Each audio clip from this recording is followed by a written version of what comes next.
દે। જય જય શ્રી રામ। આપ સૌનો ફરી એકવાર હૃદયપૂર્વક આવકાર સાથે સ્વાગત કરું છું।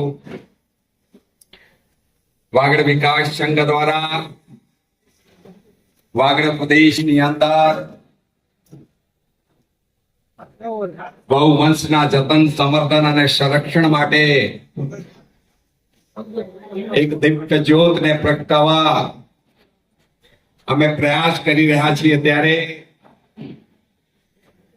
આ દિવ્ય જ્યોતની અંદર આહુતિ રૂપી ઘી આપવા માટે આપ સૌ આવ્યા છો। મને વિશ્વાસ છે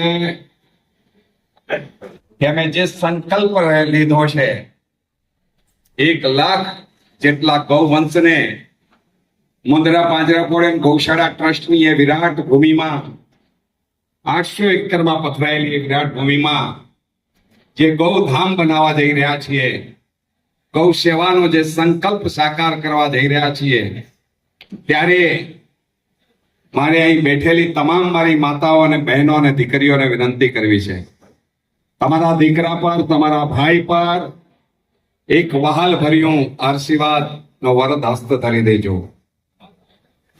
એક વિશ્વ સંકલ્પની સાથે નીકળ્યો છું।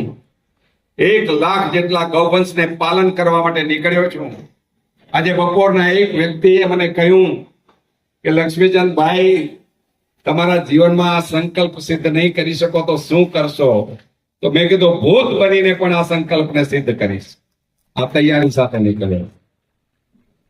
આપ સૌને શાંતિપૂર્વક ટીનાબેન અને એમના સાથીઓ દ્વારા જે ગીત સંગીતની રમઝટ અહીંયા બોલાવવાની છે, એનો આસ્વાદ માણવા આપ સૌને વિનંતી। સૌ શાંતિ રાખજો। કોઈ આવે આપણી બાજુમાંથી ઉઠે તો એને શાંતિપૂર્વક ઉઠવા દેજો, આવવા જવા દેજો। 8 વાગ્યાથી 12 એટલે કે હવે થોડી વારમાંથી આ સવાર થયા છે, 8:30 થી ભોજન પ્રસાદની પણ ત્યાં વ્યવસ્થા શરૂ થઈ જશે।